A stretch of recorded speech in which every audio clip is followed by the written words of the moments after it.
ये video Iran revolutionary guards core IRGC ने जारी किया है। वीडियो में एक तेज रफ्तार नाव एक मालवाहक जहाज के करीब पहुंचती है। कुछ हथियार बंद और नकाब पोश सैनिक सीढ़ियों के जरिए उस जहाज पर चढ़ते हैं और बंदूक ताने हुए जहाज के अंदरूनी हिस्से में दाखिल होते हैं।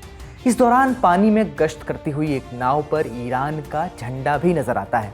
IRGC का दावा है कि यह वीडियो 22 अप्रैल को चलाए गए एक ऑपरेशन का है, जिसके तहत 2 जहाज कब्जे में लिए गए। ईरान और अमेरिका दोनों ही स्ट्रेट ऑफ होर्मुज में ब्लॉकेड वर्सेस ब्लॉकेड खेल रहे हैं। आस्तीनें चढ़ी हुई हैं। दोनों का कहना है कि हम ही उस्ताद हैं, हमारा ब्लॉकेड ब्लॉकेड है, तुम्हारा ब्लॉकेड पानी। दोनों कह रहे हैं कि हमारी नाकाबंदी ऐसी है कि कोई भी जहाज उसे भेद नहीं सकता। तो इस खेल में कौन जीतेगा? किस पर थकान पहले तारी होगी और कौन पहले झुकेगा? सवाल तो ये भी है कि क्या ईरान का ट्रम्प कार्ड अब डोनाल्ड का ट्रम्प कार्ड बन गया है? इन्हीं सवालों पर हम आज बात करेंगे, क्योंकि इन्हीं सवालों के जवाब ये तय कर सकते हैं कि असल में उस्ताद कौन है। नमस्ते, मेरा नाम है अंकुर और आप देख रहे हैं ललन टॉप का अंतर्राष्ट्रीय प्रसंगों से जुड़ा रोजाना का कार्यक्रम दुनियादारी। Brought to you by Candid and Saluja Gold. Candid dusting powder, 4 skin problems का एक expert solution. Candid dusting powder, हटा खुजली, लगा कैंडिड। होने को ईरान के पास भी परमाणु बम हो सकता था। जब 9 देशों के पास है, इजराइल के भी पास है, तो ये लिस्ट 10 की भी हो सकती थी, लेकिन ऐसा नहीं हुआ।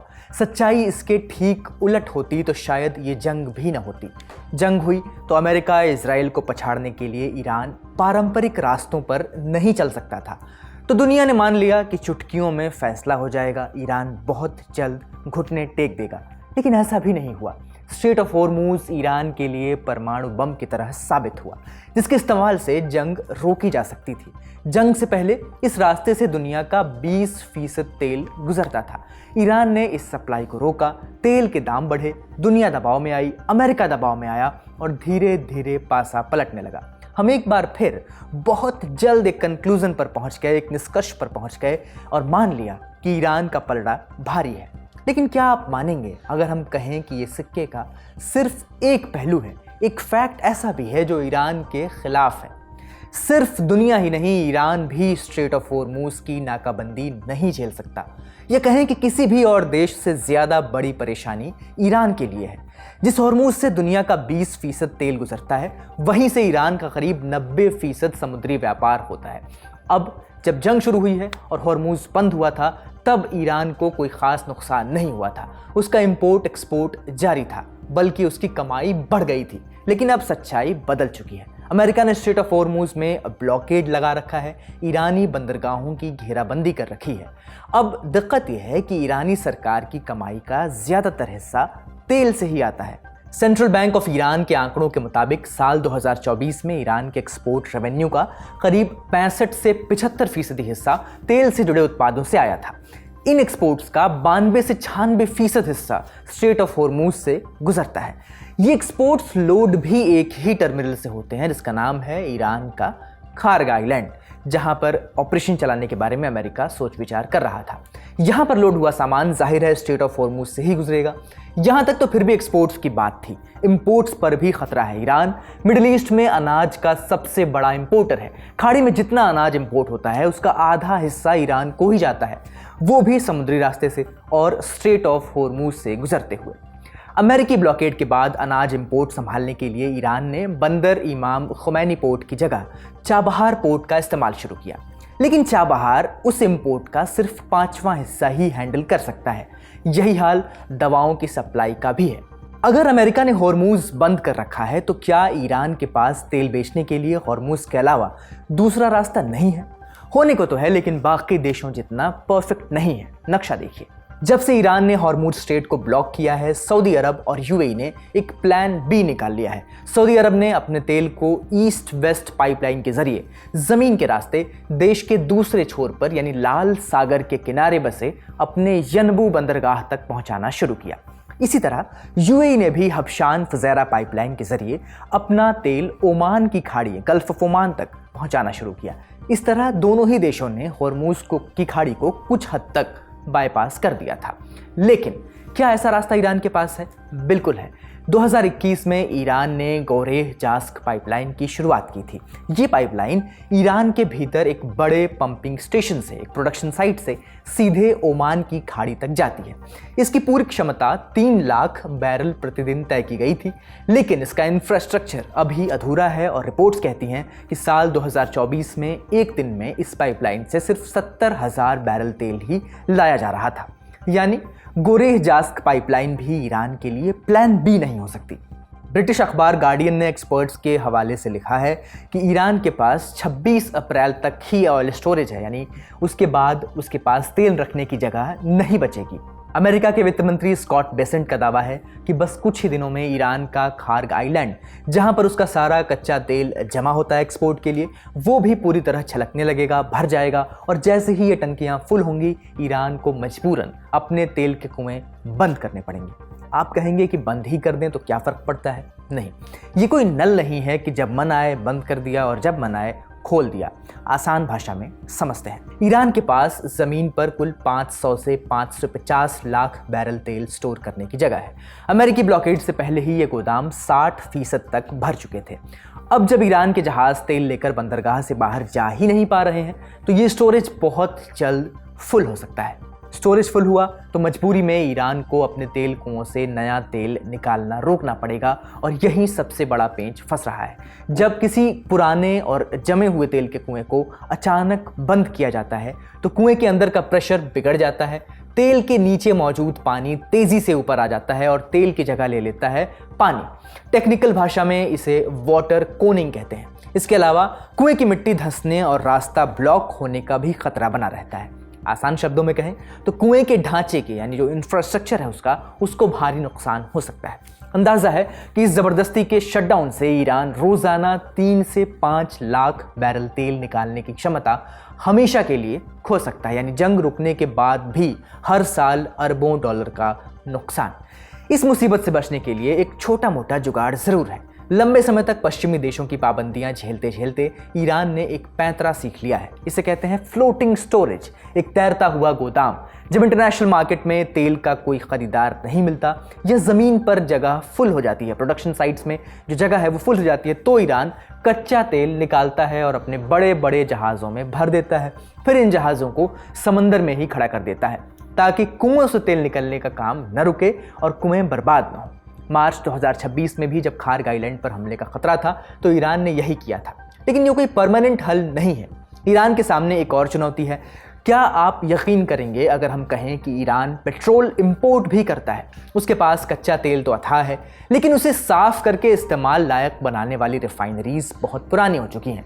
आज ईरान रोज़ाना करीब 2.5 करोड़ गैलन पेट्रोल बनाता है, जबकि देश की खपत 3 करोड़ गैलन से ज़्यादा है। ये कमी वो यूएई के रास्ते हर साल 2 अरब डॉलर का पेट्रोल खरीद कर, यानी इंपोर्ट करके पूरी करता था। अब अमेरिका की घेराबंदी ने इस रास्ते को भी पूरी तरह बंद कर दिया है। ईरान के पास कोई ख़ास स्ट्रैटेजिक रिजर्व भी नहीं है। ब्लॉकेड शुरू होने से पहले ईरान के पास सिर्फ 12 दिन का पेट्रोल डीजल बचा था, यानी ईरान के लिए चारों तरफ से दिक्कतें ही दिक्कतें हैं। ट्रंप का दावा है कि ईरान को रोज़ाना करीब $500 मिलियन का नुकसान हो रहा है। ट्रंप का दावा तो ये भी है कि ईरानी लीडरशिप में फूट पड़ चुकी है और इसी कंफ्यूजन में वो अमेरिकी प्रस्तावों का जवाब नहीं दे पा रहे हैं। भले ही ट्रंप बढ़ा चढ़ाकर बात कर रहे हों, लेकिन ईरान पर दबाव तो ज़रूर है। तो क्या हमें इस कंक्लूजन पर पहुंच जाना चाहिए कि ईरान का ट्रंप कार्ड अब डोनाल्ड का ट्रंप कार्ड बन गया है? क्या अमेरिका का पलड़ा बातचीत में भारी रहेगा? सब कुछ इतना आसान भी नहीं है। ईरान का कहना है कि जब तक अमेरिका ये घेराबंदी नहीं हटाएगा, ये ब्लॉकेड नहीं हटाएगा, तब तक बातचीत की टेबल पर कोई नहीं बैठेगा।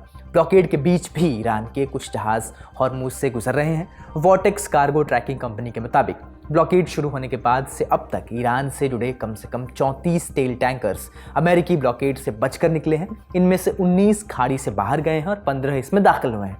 इनमें से 6 जहाज़ों ने 1 करोड़ से ज़्यादा बैरल तेल बेचा और डिस्काउंट रेट पर भी करीब $910 मिलियन यानी लगभग 8500 करोड़ रुपए की कमाई की। इसके अलावा ईरान को ये भी पता है कि हॉर्मुज में उसके ब्लॉकेड का असर दुनिया पर तो हो ही रहा है। ट्रंप भले ही सोशल मीडिया पर माहौल बनाकर तेल के दाम गिराने की कोशिश कर रहे हों, लेकिन कच्चा तेल अभी भी $100 प्रति बैरल के पार है और यही ईरान के लिए फ़ायदेमंद है।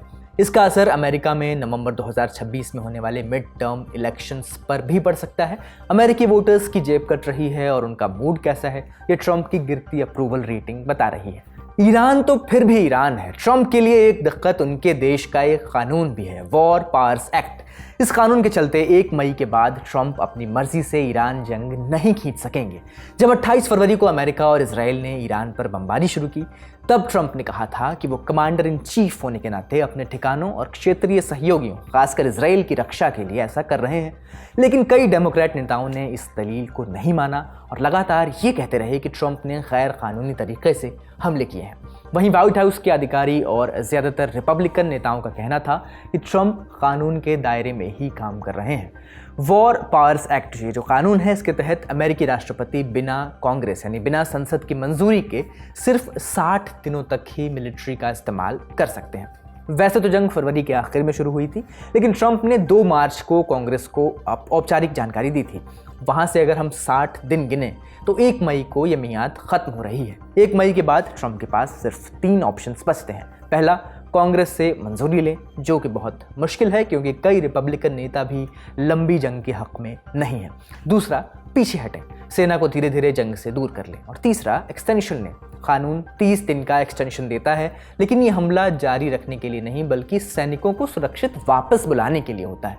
अमेरिकी संसद के पास ये अधिकार है कि वो किसी भी समय सैन्य कार्रवाई को जारी रखने की मंजूरी दे सकती है। इसके लिए authorization for use of military force पास करना होता है। आजकल यही तरीका है जिससे कांग्रेस युद्ध जैसी कार्रवाइयों को मंजूरी देती है, क्योंकि औपचारिक तौर से दूसरे विश्व युद्ध के बाद से युद्ध घोषित ही नहीं हुआ है। अमेरिकी संसद ने आखिरी बार 2002 में सैन्य ताकत इस्तेमाल करने के पक्ष में वोट दिया था, जब इराक के खिलाफ कार्रवाई की मंजूरी दी गई थी। उसके बाद से दोनों पार्टियों के राष्ट्रपतियों की सरकारें ये कहती रही हैं कि संविधान राष्ट्रपति को काफ़ी व्यापक अधिकार देता है। उनका मानना है कि वॉर पावर्स जो कानून है वो राष्ट्रपति पर सीमाएं लगाता है, वो असंवैधानिक है।